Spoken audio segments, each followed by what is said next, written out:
Congress JDS ನಡುವೆ nice toll ಜಟಾಪಟಿ ಜೋರಾಗಿ ನಡೆದಿದೆ. ಡಿಕೆ ಬ್ರದರ್ಸ್ ಮತ್ತು ಎಚ್ಸಿ ಬಾಲಕೃಷ್ಣ ವಿರುದ್ಧ ಕುಮಾರಸ್ವಾಮಿಯವರು ವಾಗ್ದಾಳಿ ನಡೆಸಿದ್ದಾರೆ. ಮಹಾನ್ ಅಭಿವೃದ್ಧಿ ಹರಿಕಾರರ ಹೇಳಿಕೆಗಳನ್ನು ಗಮನಿಸಿದ್ದೇನೆ. ದಿನಾ ಸೂಟ್ ಕೇಸ್ಗಳನ್ನ ಇಟ್ಕೊಂಡು ಬರುವವರನ್ನ ಎಲ್ಲಿ ಭೂಮಿ ಸಿಗುತ್ತೆ ಅಂತ ಲಪಟಾಯಿಸುವ ಕೆಲಸ ಮಾಡಿಲ್ಲ. ರಾಮನಗರದ ಅಕ್ಕೂರಿನಲ್ಲಿ ಕುಮಾರಸ್ವಾಮಿಯವರ ಆಕ್ರೋಶ ಇದು. ಭೂಮಿಯನ್ನ ಲಪಟಾಯಿಸಿ ಅಂತಹ ಬೃಂದಾವನವನ್ನೂ ಕಟ್ಟಿಲ್ಲ. ನಮ್ಮದೇನಿದ್ರು ಬೃಂದಾವನವನ್ನ ಕಟ್ಟಿ ಪೂಜೆ ಮಾಡುವಂತಹ ಸಂಸ್ಕೃತಿ ಎಂದಿದ್ದಾರೆ ಕುಮಾರಸ್ವಾಮಿಯವರು. ಹಾಗಿದ್ರೆ ಡಿಕೆ ಸುರೇಶ್ ಅವರು ಏನ್ ಮಾತನಾಡಿದ್ರು, ಅದಕ್ಕೆ ಕುಮಾರಸ್ವಾಮಿಯವರ ತಿರುಗೇಟು ಹೇಗಿದೆ ನೋಡೋಣ. ರಾಜಕಾರಣ ಮಾಡೋರ್ನ ಏನ್ ಮಾಡಕ್ಕಾಗತ್ರಿ? ರಾಜಕಾರಣದಲ್ಲಿ ಕೆಲಸ ಮಾಡಿ ಬದುಕಬೇಕು ಅನ್ನೋದಿಲ್ವಲ್ಲ, ಕೆಲಸ ಮಾಡಿ ತೋರ್ಸ್ಬೇಕು ಅನ್ನೋದಿಲ್ಲ.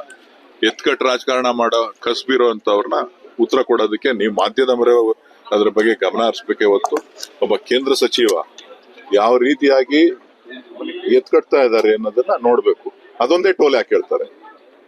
ಎಲ್ಲಾ ಟೋಲ್ನು ಹೇಳಿ, ಯಾವ ಟೋಲ್ಗೂ ದುಡ್ಡು ಕಟ್ಬೇಡಿ ಅಂತ ಹೇಳ್ಬಿಟ್ಟು ಎಲ್ಲಾ ಟೋಲ್ಗೂ ಹೇಳಿ. ಮಾಡೋದೆಲ್ಲ ಅನಾಚಾರ, ಮನೆ ಮುಂದೆ ಬೃಂದಾವನ. ಅವತ್ತೇ ಹೇಳಿದ್ದಾರೆ, ಆ ಟೋಲ್ನ ಕಲೆಕ್ಷನ್ ಇಲ್ಲಿವರೆಗೆ ಕಲೆಕ್ಷನ್ ಮಾಡಿದ್ರೆ ಸರ್ಕಾರ ವಸೂಲಿ ಮಾಡಬೇಕು, ಟೋಲ್ ಕಲೆಕ್ಷನ್ ನಿಲ್ಲಿಸಬೇಕು ಅಂತ 16ರಲ್ಲಿ ಕೊಟ್ಟರು. ಸದನ ಸಮಿತಿ ರಿಪೋರ್ಟು ಇವತ್ತಿನವರೆಗೆ ಇಂಪ್ಲಿಮೆಂಟ್ ಮಾಡಲಿಲ್ಲ. ಮೊನ್ನೆ 27ನೇ ತಾರೀಕು ಜುಲೈ ತಿಂಗಳು ಒಂದು ಆದೇಶ ಬಂದಿದೆ ಹೈಕೋರ್ಟಿಂದ ಡಬಲ್ ಬೆಂಚಲ್ಲಿ. ಇಲ್ಲಿವರೆಗೆ ಇಬ್ಬರು ಮಹಾನ್ ಅಭಿವೃದ್ಧಿ ಅಧಿಕಾರರು ಅವರಿಬ್ಬರು ಹೇಳಿಕೆ ಕೊಟ್ಟಿರೋದು ಗಮನಿಸಿದ್ದೀನಿ.